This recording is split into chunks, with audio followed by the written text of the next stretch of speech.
زید بھائی میوٹ ہیں آپ. جی جزاک اللہ خیر. ایک بھائی بار بار یہ چیٹ میں کہہ رہے ہیں بولے عبد القادر جیلانی نے مانی ہے شب برات کو. ارے بھائی ہم لوگ سمجھا کے تھک رہے ہیں ابھی تو. کیا آپ کو پتا نہیں ہے دلیل کسے بولتے ہیں؟ دلیل کسے بولتے ہیں؟ قرآن، صحیح حدیث، صحابہ کا عمل، صحابہ سے ثبوت. کہاں ہے بھائی آپ کے پاس؟ وہ دلیل تو ہے ہی نہیں. ہاں عبد القادر عبد القادر جیلانی تو غنیۃ الطالبین میں 72 گمراہ فرقوں میں ایک حنفیہ کا بھی ذکر کیا ہے کہ 72 جو گمراہ فرقے اس میں سے ایک حنفی ہیں. تو یہ عبد القادر جیلانی نے بھی ذکر کیا ہے. ہر چیز تھوڑی عبد القادر جیلانی. عبد القادر جیلانی رفع الدین کے بھی قائل تھے. عبد القادر جیلانی امام کے پیچھے سورہ فاتحہ پڑھنے کی بھی قائل تھے. تو پک اینڈ چوز نہیں کرنا چاہیے. مقلدین کا یہ مسئلہ ہوتا ہے نا کہ ہر مسئلے میں ان کی الگ دلیل ہوتی ہے، ہر مسئلے میں الگ شخصیت لے کر کے آ جاتے ہیں. تو شخصیتوں ہی کو ماننا ہے تو ایک شخصیت کی سب مانو نا. پھر کہ یہ بات میرے موافق مل گئی تو مان لوں گا، مخالف ملی تو نہیں مانوں گا. علم نہیں یعنی کنفرم نہیں ہے، ثابت نہیں ہے، اس چیز کے پیچھے مت چلو. سورۃ الاسراء کی آیت ہے، سورہ 17 آیت نمبر 36. جی ذیشان بھائی سوال پوچھیے آپ. جی شیخ میرا سوال سامان کے تعلق سے تھا کہ امام شافعی کا ایک قول ہے کہ اس رات میں جو ہے عبادت کرنا چاہیے، جیسا کہ 5 راتوں کا ذکر آتا ہے روایات میں. تو امام شافعی نے کہا یہ اس میں جو ہے عبادت کرنا مستحب ہے. کیا یہ قول صحیح ہے؟ کتاب العلوم کا حوالہ دیا جاتا ہے. ٹھیک ہے، کتاب الام کے حوالے سے، امام شافعی کے حوالے سے رحمہ اللہ کے حوالے سے یہ بات آ رہی ہے. کیا کوئی جواب دینا چاہتا ہے؟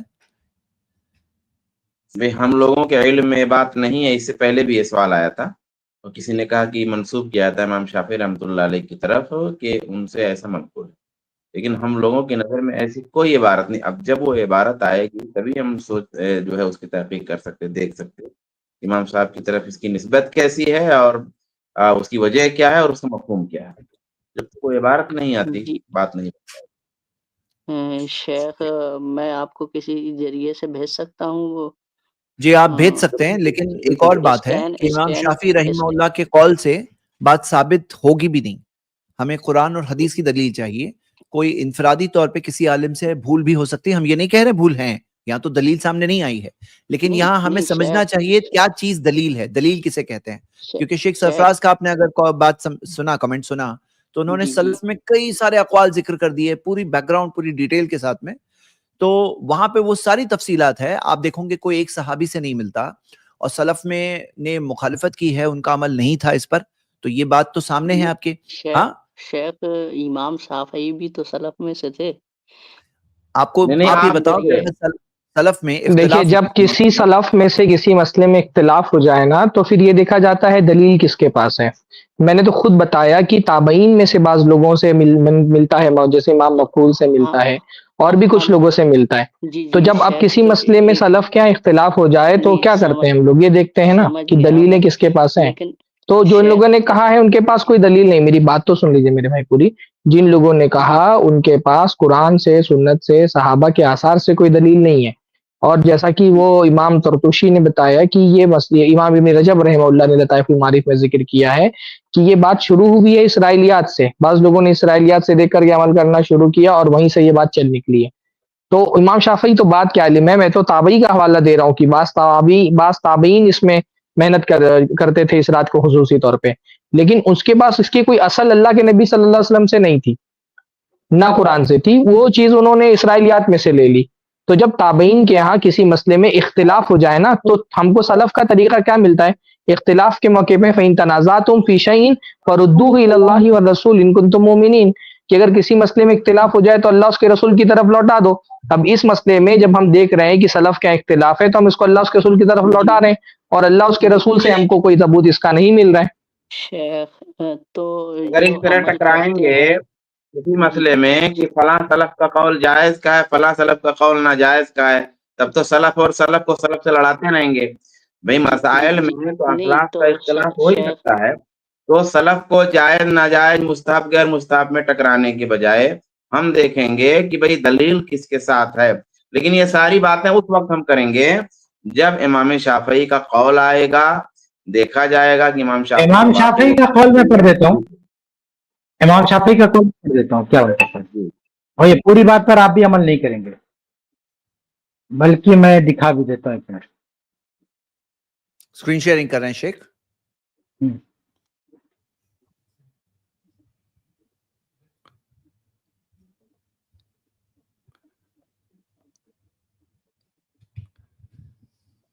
یہ امام شافعی کا قول ہے.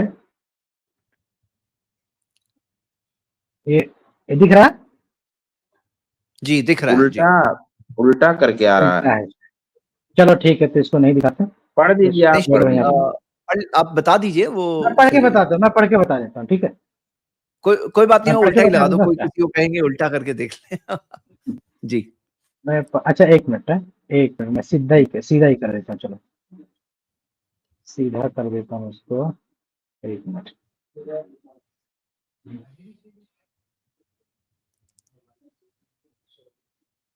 کیونکہ دوسری بار یہ کسی نے آ کر ذکر کیا امام شافعی کا، تو دیکھ لیتے ہیں کیا صحیح بات ہے. ابھی سیدھا ہوا؟ نہیں سیدھا ہوا، نہیں ہو رہا ہے. کوئی بات نہیں، آپ پڑھ لیں. کسی کو کہیں گے بھائی اسکرین شاٹ لے کے اس کو چینج کر لو. آپ پڑھ تو لیجیے، کم سے کم دلیل آنکھوں کے سامنے ہے.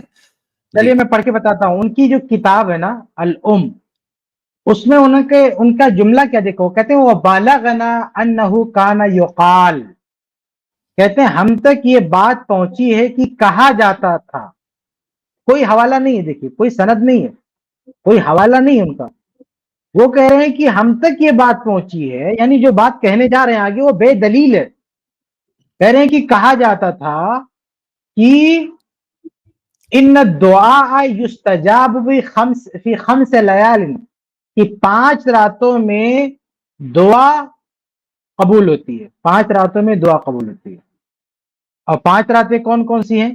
کہہ رہے ہیں لیلۃ الجمعہ، جمعہ کی رات، ولیلۃ الاضحیٰ، عید الاضحیٰ کی رات، ولیلۃ الفطر، عید الفطر کی رات، واول لیلۃ من رجب، اور رجب کی پہلی رات، ولیلۃ النصف من شعبان، اور شعبان کی 15ویں رات. سنا آپ نے کتنی راتوں کی بات انہوں نے کہی ہے؟ انہوں نے صرف 15 شعبان کی رات کی بات نہیں کی ہے، حتیٰ کہ رجب کی پہلی رات کی بات بھی کی ہے. تو آپ امام شافعی کی ایک ہی بات کیوں لے رہے ہیں 15 شعبان؟ کیا اس کی آپ کے پاس کوئی دلیل ہے؟ اگر بغیر دلیل بات لینا تو ان کی ساری باتیں کیوں نہیں لے رہے ہیں؟ رجب کی پہلی رات میں آپ کیوں نہیں مان رہے ان کو؟ تو امام شافعی نے جو کچھ کہا ہے یہ انہوں نے جو ہے جو سنی ہوئی بات تھی وہ انہوں نے پیش کیا ہے. باقی اس کی انہوں نے کوئی دلیل نہیں پیش کی. انہوں نے اس کی کوئی دلیل نہیں پیش کی کہ لیلۃ النصف من شعبان، بلکہ آگے کچھ انہوں نے آثار بھی نکل کیے، لیکن اس میں لیلۃ النصف من شعبان کے آثار بھی نہیں ہیں. اس لیے امام شافعی کی اپنی رائے ہے جو بے دلیل ہے، جہاں انہوں نے بہت ہی واضح طور پر کہہ دیا ہے امام شافعی رحمہ اللہ نے خود کہ بلغنا، ہم تک یہ بات پہنچی ہے. کوئی دلیل نہیں دی، ہم تک یہ بات پہنچی ہے، پھر اپنی رائے ظاہر کی ہے. اس لیے وہ دلیل نہیں ہے. اور اگر آپ دلیل مانتے ہیں تو سب مانیے نا، 5 راتوں کو مانیے. آپ صرف شعبان کی رات کو لے کے بیٹھے ہوئے ہیں ان کے حوالے سے. اچھا مقلد تو امام ابو حنیفہ کے ہیں، تو امام شافعی کا قول کیوں لے رہے ہیں یہاں پر؟ یہ بہت زبردست بات آپ نے کہی. شیخ شعبان نے بہت اچھی بات کہی تھی کہ آپ لوگ جو ہے مقلد امام حنیفہ رحمہ اللہ کے، تو امام شافعی کہاں سے یاد آ گئے؟ امام شافعی رفع الیدین کے مسئلے میں کیوں نہیں یاد آتے بھائی؟ وہاں بھی امام شافعی کو یاد کر لیا کرو. جی ذیشان بھائی، آپ کچھ بولنا چاہ رہے تھے، آپ بول سکتے ہیں ابھی، کیونکہ جواب دیا گیا ہے. اب آپ بول سکتے ہیں. جی بتائیے.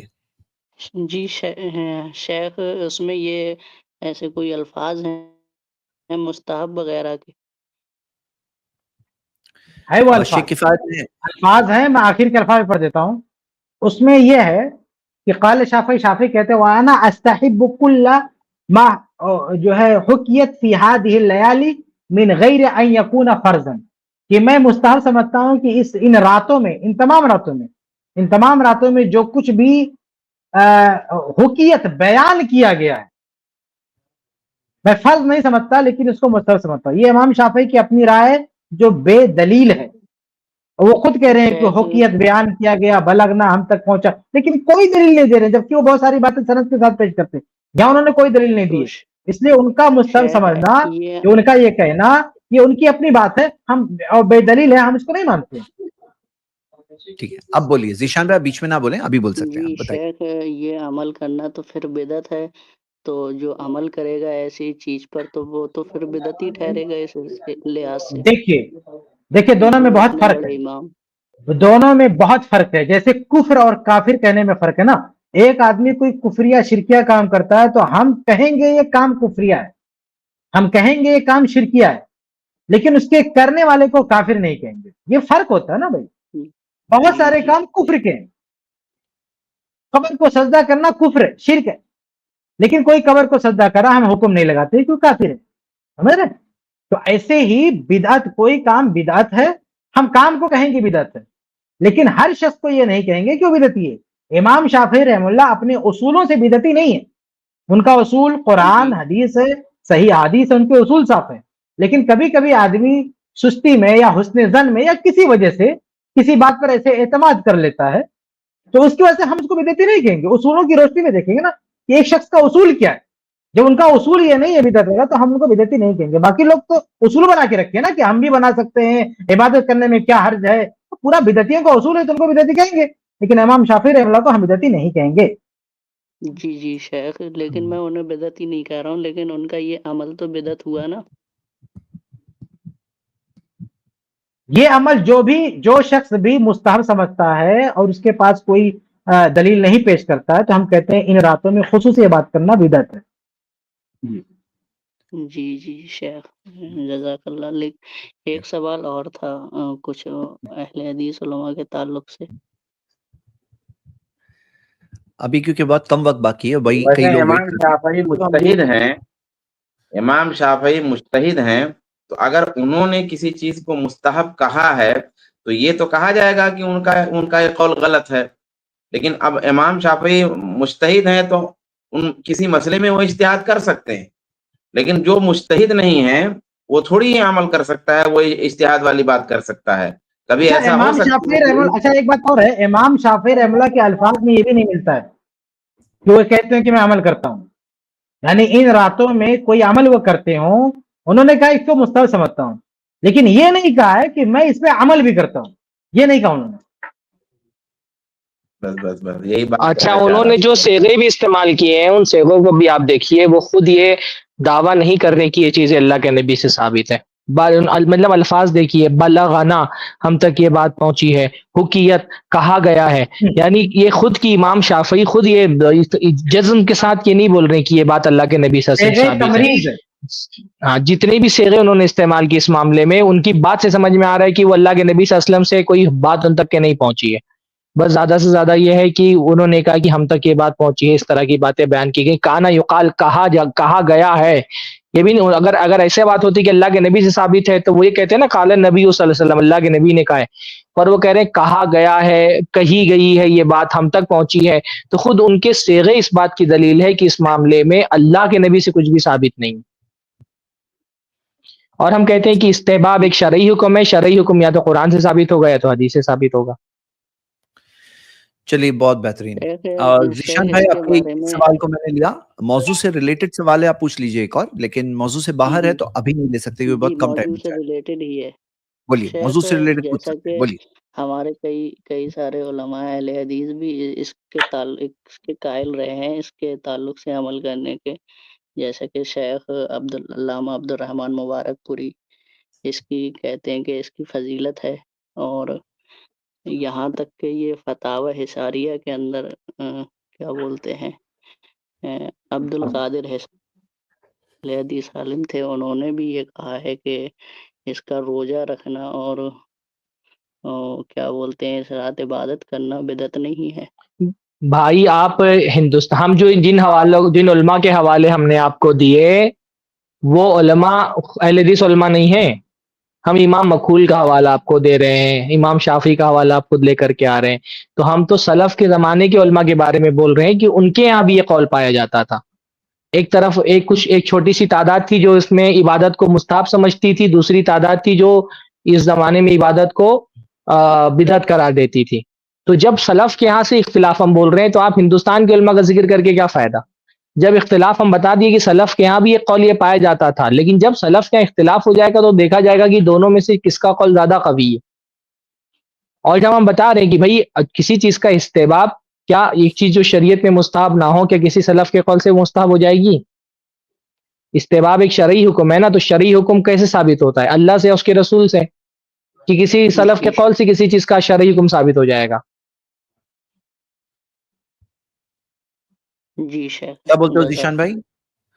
ایک بات اور ہے کہ مشرک الا للمشرکین ایک منٹ، یہ بات ہو جائے ان سے پہلے کہ یہ استحباب کسی بھی عبادت کا کسی خاص موقع کے ساتھ استحباب، یعنی جب آپ کہتے ہیں کہ کوئی عبادت کسی خاص موقع پہ کرنے پہ زیادہ ثواب ملتا ہے، تو یہ ثواب کا ثبوت، استحباب کا ثبوت یا تو قرآن سے ہوگا یا تو حدیث سے ہوگا. ہاں، دلیل تو یا تو قرآن بنے گی یا تو حدیث بنے گی. سلف کا قول اگر بنیاد میں قرآن و سنت نہ ہو تو سلف کا قول دلیل نہیں بنتا ہے نا کسی عمل کے استحباب کے لیے. اور بھی سلف کا ایسا قول کہ اس میں اختلاف ہے پہلے سے. ہاں، اسے بھی نہیں کہ سلف کا اتفاق ہے اس مسئلے میں. تو استحباب جو ہے نا وہ ایک شرعی حکم ہے، کسی عمل پر اجر کو ثابت کرنا ایک شرعی حکم ہے. عبادت ہم اللہ تعالیٰ کی کرتے ہیں تو کب عبادت کرنے پر اللہ زیادہ ثواب دے گا یہ اللہ تعالیٰ خود بتائے گا. اگر 15 شعبان کی عبادت پر زیادہ ثواب ہے تو اللہ تعالیٰ خود بتائے گا کہ 15 شعبان کی عبادت پر زیادہ ثواب ہے، اور یہ اللہ تعالیٰ یا تو قرآن میں بتائے گا یا تو اپنے نبی کے ذریعے سے ہم کو تک اطلاع پہنچے گی حدیث سے. تو جب قرآن و حدیث سے ایک چیز کا استحباب نہیں ثابت ہو رہا ہے تو اگرچہ اکثریت بھی کہتی تو بھی ہم نہیں مانتے سلف کی، لیکن یہاں پر تو مسئلہ یہ ہے کہ ایک چھوٹی سی تعداد اس کے استحباب کے قائل ہے اسرائیلی روایات کی بنیاد پر، اور دوسری طرف سلف اس کو شدت سے انکار کر رہے ہیں. اچھا، ایک بات اور اس طرف ہے، اس حوالے سے دیکھیے کہ جو علماء کہتے ہیں کہ عبادت کر سکتے ہیں وہ اس کو مستحب کہتے ہیں، اور جو علماء کہتے ہیں نہیں کر سکتے وہ اس کو بدعت، مذموم بدعت اور حرام کہتے ہیں. یعنی اگر آپ نہیں کریں گے تو نہ آپ ان علماء کے ہاں گنہگار ہوں گے جو علماء یہ کہتے ہیں کہ یہ مستحب ہے، نہ ان علماء کے ہاں گنہگار ہوں گے جو علماء یہ کہتے ہیں کہ یہ حرام ہے. لیکن اگر آپ عبادت کریں گے تو آپ علماء کے ہاں حرام کے مرتکب ہو جائیں گے. تو سیف کیا ہے اس کے اندر؟ محفوظ چیز کیا ہے اس کے اندر؟ میں نے اسی لیے یہ سوال کرنا مناسب سمجھا کہ لائیو اسٹریم میں آ جائیں تاکہ لوگوں کو معلوم چل جائے اس تعلق. جی بارک اللہ فیکم. تو یہی بات ہے نا کہ جو اللہ کے نے فرمایا دا ما یریبک الی ما لا یریبک، جس چیز میں تم کو شک ہے اس کو چھوڑ دو اور اس چیز کی طرف جاؤ جس میں تم کو شک نہیں ہے. تو بھائی استحباب ایک طرف استحباب ہے اور ایک طرف بدعت کا قول ہے. تو ہمارے لیے مطلب جس کو ہم کہتے ہیں احوط، زیادہ احتیاط والا پہلو، اور ابرأ للذمہ، زیادہ ذمہ داری سے بری کرنے والی چیز کیا ہے کہ ہم نہیں کریں گے تو گنہگار نہیں ہوں گے، اللہ تعالیٰ پکڑ نہیں کرے گا. بہت ساری عبادتیں کرنے کے لیے کر لیں گے تو رسک ہے کہ ہو سکتا ہے پکڑ ہو جائے کیونکہ بدعت ہے. تو رسک والی چیز چھوڑ کر کے وہ چیز اختیار کرنا چاہیے نا کہ جس میں آپ کے لیے زیادہ احتیاط جس پر غالب ہے. اللہ تعالیٰ ہم سب کی حفاظت فرمائے. بارک اللہ فیکم. ہندوستان کے علماء کا جو حوالہ آپ نے دیا ہے، ہندوستان کے علماء کا جو حوالہ دیا ہے انہوں نے، اس کی وجہ ایک یہ ہے کہ پہلے روایتوں کی بعض تحقیق نہیں سامنے تھی یا ان روایتوں کو حسن سمجھا جاتا تھا. مثلا یہ کہ اللہ المشرکین و مشاہین، کہ بھئی اللہ تعالیٰ سب کو بخش دیتا ہے مگر مشرک کو اور کینہ کپٹ رکھنے والے کو.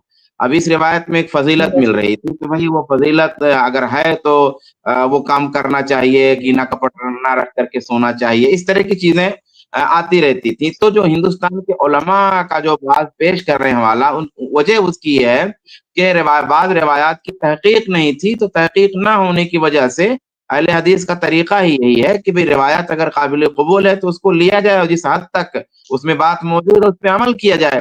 اب جب روایات کی تحقیق ہو گئی تو پھر اہل حدیث علماء ہی نے جو ہے اس عمل کو ترک کیا، اور دیوبندی علماء بھی. پہلے دیوبندی حضرات کے یہاں بھی کثرت سے عمل ہوتا تھا، لیکن دھیرے دھیرے جب ان پہ واضح ہونے لگا کہ عمل صحیح نہیں ہے تو اب بہت سارے علاقوں میں دیوبندی حضرات کے یہاں بھی یہ چیز رخصت ہو رہی ہے. البتہ ہمارے بریلوی بھائی ابھی پوری پابندی کے ساتھ لگے ہوئے ہیں. انشاءاللہ ان سے بھی امید ہے کہ انشاءاللہ ان پر بھی حق دھیرے دھیرے واضح ہوگا، وہ بھی اس کو چھوڑیں گے. تو یہ معاملہ ہے.